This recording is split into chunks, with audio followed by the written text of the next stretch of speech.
যোৰহাট জিলাৰ 1983 চনত জিলা হিচাপে ঘোষণা হোৱাৰ পূৰ্বে এই যোৰহাট সম্পৰ্কত আচলতে আমাৰ সচৰাচৰ এটা ধাৰণা আছে যে সকলোৱে এটা কথাই জানে যে যোৰহাটত চকীহাট আৰু মাছৰহাট নামৰ দুখন হাট আছিল সেই হাট দুখন লগ লাগি যোৰহাট হ'ল সেইটো ঘটনা হোৱাৰ কিন্তু 300 years মানে 300 বছৰ হোৱা নাই তাৰ আগতে যোৰহাট কি আছিল সেই কথাটো সম্পৰ্কত কিন্তু সাধাৰণতে মানুহৰ ধাৰণাটো অকমান কম বা বহুত চৰ্চিত বিষয় নহয় 4000 বছৰ আগত আজিৰ পৰা মানে 2000 BC আজিৰ পৰা 4000 বছৰ আগতে যোৰহাটত কৃষিভিত্তিক সভ্যতাৰ আৰম্ভ হৈছিল সেই কথাটো ডক্টৰ হেমেন্দ্ৰনাথ দত্ত ডাঙৰীয়া আমাৰ প্ৰাক্তন উপাচাৰ্য আৰু অসমৰ আৰ্কিঅলজিক্যাল ডিপাৰ্টমেন্টৰ তেখেত ডাইৰেক্টৰ আছিল তেখেতে বৰ সুন্দৰভাৱে বিশ্লেষণ কৰিছে যে 4000 বছৰ আগতেই যোৰহাটত এটা কৃষিভিত্তিক এই অঞ্চলটোত এটা কৃষিভিত্তিক সভ্যতাৰ বিকাশ হৈছিল ডক্টৰ বাণীকান্ত কাকতি তেখেতৰ আছামিজ ল্যাঙ্গুৱেজেছ ফৰ্মেশ্যন এণ্ড ডেভেলপমেণ্ট তেখেতৰ যিখন প্ৰামাণ্য গ্ৰন্থ আছে তাত লিখিছে যে যোৰহাটখন প্ৰাচীন কালত অষ্ট্ৰিক আৰু মংগোলীয় গোষ্ঠীৰ লোকসকলৰ বাসিন্দা আছে তেওঁলোক এই অঞ্চলটোৰ বাসিন্দা আছিল আৰু তেওঁলোকৰ এটা সভ্যতাৰ বিকাশ হৈছিল যাৰ বিভিন্ন ধৰণৰ প্ৰত্নতাত্ত্বিক সমল আমি যোৰহাট জিলাৰ বিভিন্ন ঠাইত মাজুলীলৈকে আমি পাওঁ আৰু সেই কাৰণে তেওঁলোকৰ যি শব্দ আছিল শব্দ ব্যৱহাৰ কৰিছিল তাত তেওঁলোকে ডোঙা এইবিলাকক পানীৰ লগত তেওঁলোকে পানীজাতীয় শব্দ বুজাবলৈ ব্যৱহাৰ কৰিছিল গতিকে লাংডোং কাকডোঙা এইবিলাক তেওঁলোকৰ পৰা ডেভেলপ হোৱা আৰু পিছৰ কালছোৱাত এই যি অষ্ট্ৰিকমূলীয় শব্দ মানে ডি শব্দটো তেওঁলোকে পানীক লৈ কৈছিল কাৰণ আমাৰ দৈয়াং দিছৈ দিখৌ দিছৈ এই গোটেই নদীবিলাক দিবং এই গোটেই নদীবিলাক এই অষ্ট্ৰিকমূলীয় শব্দ তেওঁলোকৰ নৃগোষ্ঠীয় লোকে ইয়াত বসবাস কৰিছিল আমি সকলোৱে এটা কথা অসমৰ বিভিন্ন ঠাইত মানে বিভিন্ন জনে আলোচনা কৰে যে আহোমবিলাকৰ শেষ ৰাজধানী যোৰহাট আছিল কিন্তু আহোমবিলাকৰ অসমলৈ মানে যোৰহাটলৈ আগমনটো স্বৰ্গদেউ চুহুংমুঙৰ দিনতে হৈছে মানে 1536 পিছত তাৰ আগলৈকে ঠাইখণ্ড কি আছিল 1150 চন মানলৈকে এই গোটেই অঞ্চলটো কছাৰীবিলাকৰ ৰাজধানী আছিল যোৰহাটত কছাৰীবিলাকৰ এটা ডাঙৰ কেন্দ্ৰ আছিল আৰু তাত তেওঁলোকৰ সভ্যতাৰ বিকাশ হৈছিল আৰু যেতিয়া লাহে লাহে এই চুহুংমুং স্বৰ্গদেউৰ দিনত আহোমবিলাকে কছাৰীবিলাকক ইয়াৰ পৰা বিতৰণ কৰে তেওঁলোকে এইফালে আমাৰ গৈ গৈ একেবাৰে ডিমাপুৰ পাইগৈ আৰু এই গোটেই অঞ্চলটোত আহোমসকলৰ এটা আধিপত্য বিস্তাৰ হয় কিন্তু আহোমসকলৰ আধিপত্য বিস্তাৰ হোৱাৰ পিছত এই ঠাইখণ্ডত কিছু কিছু ডেভেলপমেণ্ট আৰম্ভ হয় আৰু আমি যিটো কথা জে.পি. ৱেড সাহেবৰ লিখাত আমি আচলতে প্ৰথমবাৰ যোৰহাট শব্দটো তেখেতে ব্যৱহাৰ কৰিছে জে.পি. ৱেডৰ লিখনিত লিখিতভাৱে আমি প্ৰথম যোৰহাট শব্দটো পাওঁ তেওঁ যিটো ডেছক্ৰিপশ্যন দিছে তাত তেওঁ বৰ্ণনা দিছে যে এইফালে বৰআলি আৰু এইফালে চেউনিআলি মানে তেওঁ কৈছে যে এইটো কলিয়াবৰৰ পৰা একেবাৰে ৰংপুৰলৈকে যাব পাৰিছিল মানে এতিয়া যিটো আমি এটি ৰোড বুলি কওঁ এইটোৰ নাম হ'ল চেউনিআলি এই এফালে বৰআলি মানে যিটো এতিয়া আমি বৰআলি মানে নিমাতীত যিটো বৰআলি আছে আৰু এইফালে চেউনিআলি এই মাজৰ ঠাইটুকুৰা ইফালে ঢলিলৈকে এই গোটেই জেগাটুকুৰাক তেখেতে যোৰহাট হিচাপে অভিহিত কৰিছে আৰু এইফালে খুটিয়া পোটাত সীমা দিছে এইটো জে.পি. ৱেড সাহেবৰ তেখেতৰ জিঅ'গ্ৰাফিকেল স্কেচেছ অফ আছামত তেখেতে সুন্দৰভাৱে যোৰহাটৰ এটা অৱলোকন কৰিছে তাত আমি লিখিত বৰ্ণনাটো পাওঁ এই আহোমৰ ৰাজধানী হোৱাৰ পূৰ্বে ঠাইখণ্ডত কিন্তু ডেভেলপমেণ্ট হয় আজিৰ যিটো আমি যোৰহাটৰ কথা কওঁ যে যোৰহাটলৈ 1794 চনত যেতিয়া মানৰ আক্ৰমণত তিষ্ঠিব নোৱাৰি মহামৰীয়া বিদ্ৰোহৰ পিছত যোৰহাটলৈ ৰাজধানী আনিলে তেতিয়াও কিন্তু এই যোৰহাট নাছিল পূৰ্ণানন্দ বুঢ়াগোহাঁই আচলতে যোৰহাট বুলি ক'লে আমি পূৰ্ণানন্দই যোৰহাটৰ মানে যোৰহাটখন পাতিছে পূৰ্ণানন্দই গতিকে আমি যোৰহাট দিৱসৰ এই ক্ষণত মই তেওঁক স্মৰণ কৰিছোঁ পূৰ্ণানন্দ আচলতে যোৰহাটৰ আৰ্কিটেক্ট এই পূৰ্ণানন্দ বৰগোহাঁয়ে দুটা কোঠ মাৰিলে জোৰ কোঠ বুলি কয় এটা মাৰিলে বালিগাঁও যিটো এটা দিছৈপুখ বুলি কয় আনটো মাৰিলে নাওবৈচা আৰু এই জোৰকোঠৰ পৰা তেওঁ মোৱামৰীয়াবিলাকৰ বিৰুদ্ধে গোটেই বিদ্ৰোহখনৰ তেওঁ নেতৃত্ব দিছিল চলাই আছিল তেতিয়াও কিন্তু আমাৰ ঠাইখনৰ নাম যোৰহাট হোৱা নাই তেতিয়ালৈকে আমি যিমানবিলাক ৰেফাৰেঞ্চ পাওঁ অসমৰ ইতিহাসত সেইবিলাকত কিন্তু এই ঠাইখিনিৰ নামটো টকলাই বচা বুলি আছে টকলাই বচা বচা পথাৰ বচা দিবং এনেকৈ উল্লেখ আছে ইয়াত কোনো যোৰহাট শব্দটো নাই এই যি দুখন হাত মানে আহোমবিলাকৰ এই মোৱামৰীয়াৰ বিৰুদ্ধে বিদ্ৰোহৰ কাৰণে যেতিয়া সেনাৰ চাউনীবিলাক পতা হ'ল তেতিয়া তাত দুখন হাত পাতিছিল এখন চলাইছিল ৰাইডঙীয়া ফুকনে এইটো মণিৰাম দেৱানে তেখেতৰ বুৰঞ্জী বিবেক ৰত্নত লিখি থৈ গৈছে এখন হাত চলাইছিল ৰাইডঙীয়া ফুকনে এখন চলাইছিল পৰ্বতীয়া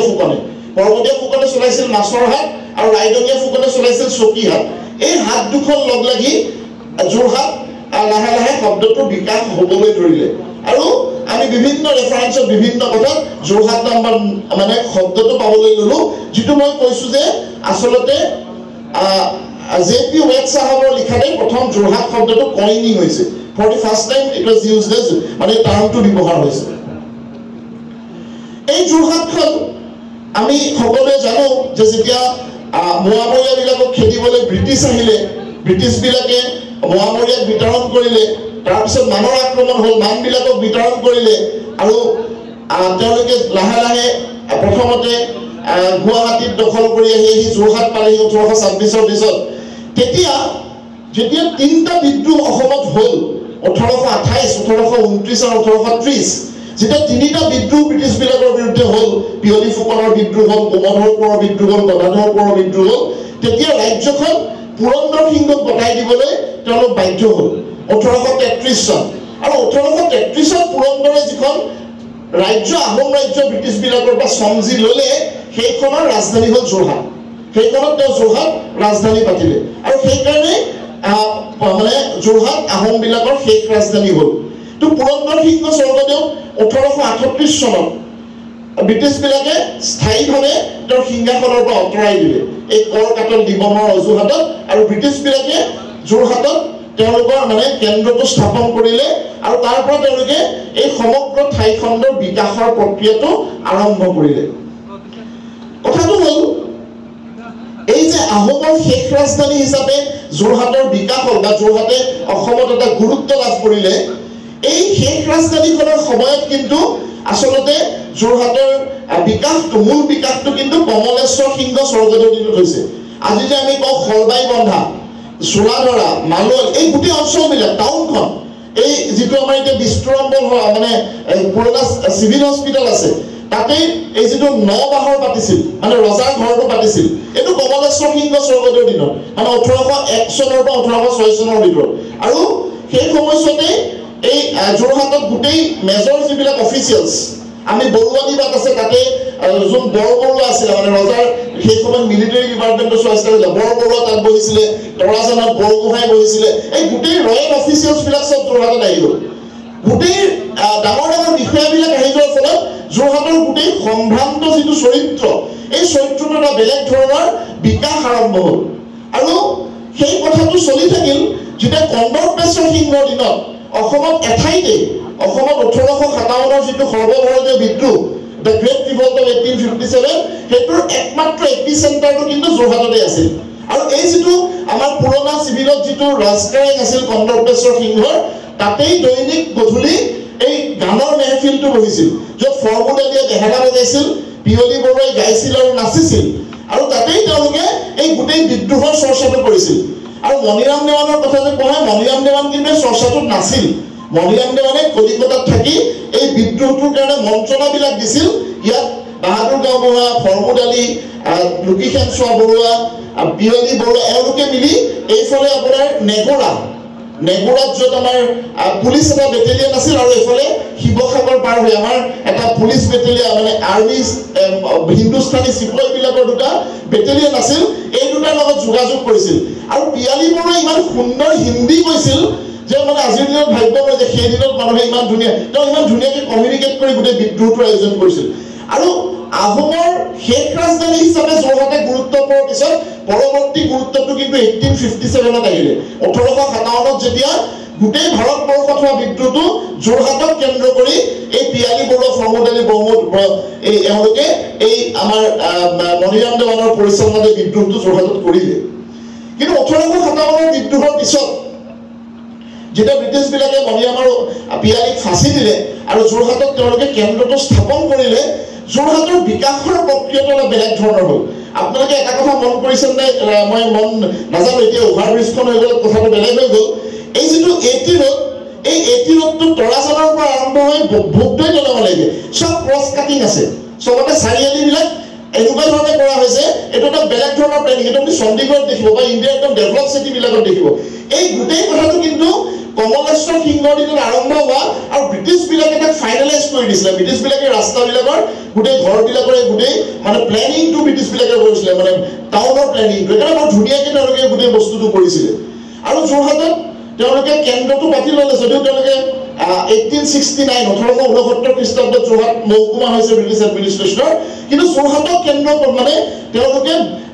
যিবিলাক টি প্লেণ্টাৰ্ছ আছিলে এইবিলাক কিন্তু যদিও যোৰহাটত কেপিটেল নাছিলে ব্ৰিটিছবিলাকৰ প্ৰথমতে তেওঁলোকে গোটেই যোৰহাটক কেন্দ্ৰ কৰি তেওঁলোকৰ ট্ৰেডিং এক্টিভিটিটো আৰম্ভ কৰিছিলে ফলত যিটো আধুনিক অসমীয়া যিবিলাকে অসমখনক আধুনিক যুগলৈ লৈ গ'ল সেই মধ্যবিত্ত শ্ৰেণীটোৰ কিন্তু বিকাশ যোৰহাট কেন্দ্ৰিক আছিলে যোৰহাটত হ'ল এই যে আমি জগন্নাথ বৰুৱা দেৱীচৰণ বৰুৱা একমাত্ৰ মানিক বৰুৱা যোনে কটন কলেজৰ এষ্টাব্লিছমেণ্টৰ কথাটো কৈছে আমি বৰমৈত্ৰৰ মানিক বুলি কওঁ মানিক বৰুৱা ভোলানাথ বৰুৱা এনেকুৱা 2-4জনক বাদ দি বাকী অসমৰ মেজৰ ইলাইট মিডল ক্লাছটো কিন্তু যোৰহাট চেণ্ট্ৰিক হ'ল যোৰহাটত ক্ৰিয়েট হ'ল জগন্নাথ বৰুৱা দেৱেন্দ্ৰনাথ বেজবৰুৱা আমাৰ দেৱীচৰণ বৰুৱা বিভিন্নজন আৰু তেওঁলোকে যোৰহাটক কেন্দ্ৰ কৰি প্ৰক্ৰিয়াটো আৰম্ভ কৰিলে ব্ৰিটিছবিলাকে যেনেকৈ আমাৰ দাসেনকো আহি গ'ল আমাৰ কেলিচৰণ দাসৰ জিমখানা ক্লাব হ'ল যোৰহাটৰ প্ৰথমটো পকী ৰাস্তা জিমখানালৈ যোৱা প্ৰথমটো যোৰহাটৰ পকী ৰাস্তা তৈয়াৰ হ'ল প্ৰথমটো পকী মানে টিং লগোৱা ঘৰ জিমখানা ক্লাব হ'ল দ্বিতীয়টো টিং লগোৱা ঘৰ যোৰহাটত জগন্নাথ বৰপাত্ৰ কুটিৰ হ'ল এই যে গোটেই ডেভেলপমেণ্টছটো এইটো দেখি পেলাই যোৰহাটত এটা আধুনিক অসমীয়া মিডল ক্লাছটো আৰম্ভ হ'ল আৰু তেওঁলোকৰ নেতৃত্বত ভাষা সংস্কৃতি সকলোতে অসমীয়াই আধুনিক যুগত প্ৰৱেশ কৰাৰ যিটো প্ৰক্ৰিয়া সেইটো আৰম্ভ হ'ল আৰু আমি যোৰহাটীয়া হিচাপে আমি বুলি নহয় সকলো অসমৰ মানুহে গৌৰৱ কৰিব লাগে যে অসম সাহিত্য সভা হোৱাৰ পূৰ্বে অসম সাহিত্য সভা 1917 হৈছে 1915 চনত কিন্তু যোৰহাট সাহিত্য সভা হৈছে প্ৰথম আৰু তাৰপিছতে অসম সাহিত্য সভা হৈছে এই মানুহবিলাকে ভাষা সংস্কৃতি সকলো ক্ষেত্ৰত উন্নয়নৰ প্ৰক্ৰিয়াটো আগবঢ়াই দিলে যোৰহাটত দুজন বৰ ডাঙৰ পণ্ডিত আছিলে এজন তয়োধৰ পণ্ডিত আনজন মিত্ৰধৰ অধ্যাপক তেওঁলোকৰ মানে তেওঁলোকৰ পঢ়াশালী চলিছিলে আৰু সেই পৰম্পৰাটো কেন্দ্ৰ কৰি আমি যদি চাওঁ যে মিলছ ৰিপৰ্ট অফ 1853 1853 যিটো মিলছ চাহাবৰ ৰিপৰ্ট আছে তাত কিন্তু যোৰহাটৰ যিখন টাউন এলপি স্কুল তাৰ উল্লেখ আছে এই টাউন এলপি স্কুলতে কিন্তু পিয়ালী বৰুৱাই পঢ়িছিলে 1853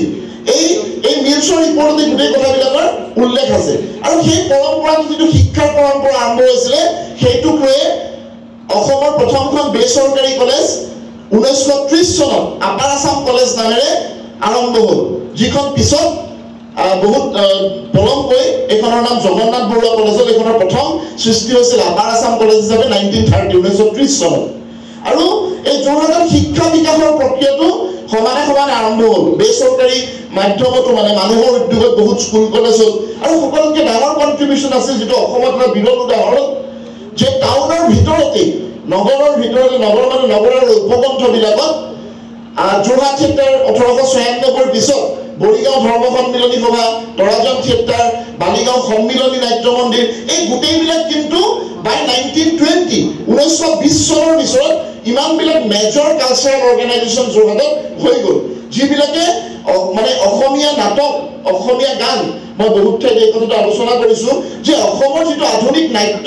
আন্দোলন এই আৰম্ভণিৰ প্ৰক্ৰিয়াটোত কিন্তু এই বস্তুবিলাকৰ ডাঙৰ ভূমিকা আছে গতিকে যোৰহাটৰ যিটো আমি আজি জিলা হিচাপে যোৰহাট দিৱস উদযাপন কৰিছোঁ এই যোৰহাটৰ সমগ্ৰ ক্ৰমবিকাশৰ যিটো এটা সৰ্বস্পৰ্শী প্ৰক্ৰিয়া শিক্ষা সংস্কৃতিৰ গোটেইবিলাক দিশত এইটো কিন্তু ব্ৰিটিছবিলাক অহাৰ সময়ৰ পৰা আৰু জোৰদাৰ বা খৰতকীয়া হৈ গ'ল আৰু আজিও অসমৰ সামগ্ৰিক ইতিহাসত এইটোৱে এটা নেতৃত্ব দি আছে তো তাৰ লগে লগে আজি আমি জিলা বুলি ক'লে তিয়কৰ এটা ইতিহাস আছে টি মানে এতিয়া প্ৰত্যেকখন ঠাইতে ইতিহাসটো মই কৈ দিব পাৰোঁ সময় লাগিব সেইকাৰণে ইমান সময় নলওঁ তিয়কতো তিয়কৰো এটা ইতিহাস আছে, নিজা ইতিহাস, আৰু তিতাবৰৰ নিজা এটা ইতিহাস আছে। মাজুলীৰ কথাটো ক'বই নালাগে। মাজুলী বুলি ক'লে দত্তদেৱ প্ৰভুলৈ মনত পৰে, যি ব্ৰিটিছ ইম্পেৰিয়েলিজিম আৰু পলিচিৰ বিৰুদ্ধে অৰুণোদয়ৰ লগত এটা যিটো এটা ধৰ্ম প্ৰচাৰৰ, যদিও অসমীয়া প্ৰথমখন বাতৰি কাকত আছিলে, ধৰ্ম প্ৰচাৰৰ যিটো উদ্দেশ্য আছিলে সেই কথাটোক কাউণ্টাৰ কৰিবৰ কাৰণে সেই দিনতেই ডক্টৰদেৱ প্ৰভুৱে কলিকতাৰ পৰা মেচিন আনি প্ৰথমখন দ্বিতীয়খন অসমীয়া বাতৰি কাকত আসামবিলাখিনি যোৰহাটত আৰম্ভ কৰিছিলে, যিটোৰ লিগেচি পিছৰ কালত আমাৰ তৰাজানৰ বা কৃষ্ণ পেছকাৰে স্বাধীনতাৰ সময়ত উলিয়াই সমগ্ৰ মানে ব্ৰিটিছক চমৎকৃত কৰিছিল আৰু স্বাধীনতা আন্দোলনত এটা বিশেষ ভূমিকা দিছিল। যোৰহাটীয়া হিচাপে আমি এইটোক লৈ গৌৰৱান্বিত যে যেতিয়া অসম প্ৰদেশ কংগ্ৰেছ প্ৰথমবাৰ হ'ল 1905 চনত, ভাৰতবৰ্ষতকৈ বহুত পিছত, ভাৰতবৰ্ষত 1885ত হৈছে নেশ্যনেল কংগ্ৰেছ, অসমত 1921ত প্ৰথম নেশ্যনেল কংগ্ৰেছ এষ্টাব্লিছ হ'ল। ফাৰ্ষ্ট প্ৰেচিডেণ্ট, প্ৰথমজন সভাপতি কিন্তু যোৰহাটৰ পৰা হ'ল, কুলধৰ চলিহা। এটা ঘটনাক্ৰমে হ'ল, এইটো যে এক্সিডেণ্ট হ'ব লাগিছিলে তৰুণৰাম ফুকন, কিন্তু তৰুণৰাম ফুকনৰ সেইটো সময়ত চৰকাৰৰ কলেজত চাকৰি কৰাক লৈ এটা ভিতৰৰ পৰা আৰম্ভ হ'ল, আৰু সেইটোক লৈ আমাৰ এই বিহাৰীৰ সৰু ল'ৰা সেই সময়ত চন্দ্ৰনাথ শৰ্মাই যি এটা প্ৰতিক্ৰিয়া দিলে, প্ৰতিক্ৰিয়া সৃষ্টি কৰিলে, তাৰ ফলত ৰাতিৰ ভিতৰতে যোৰহাটৰ পৰা কুলধৰ চলিহাক নি অসম প্ৰদেশৰ প্ৰথম সভাপতি পতা হৈছিল। আৰু এটা ডাঙৰ ঘটনা যে গান্ধীজী যিমানবাৰ অসমলৈ আহিলে,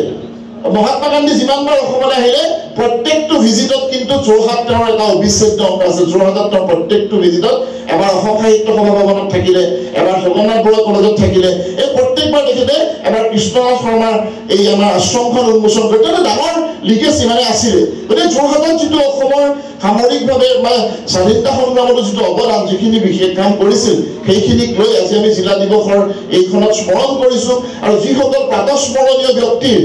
অৱদান কেৱল যোৰহাট নহয়, যোৰহাটৰ মাধ্যমে যোৰহাটত জন্ম হোৱা হ'লেও গোটেই অসমৰ সাহিত্য, সংস্কৃতি, কলা, শিক্ষা সকলোক সমৃদ্ধ কৰিছে, সেই সকলো পুণ্যাত্মালৈ এইখনত শ্ৰদ্ধা জ্ঞাপন কৰি মই মোৰ বক্তব্য সামৰণি মাৰিছোঁ। ধন্যবাদ।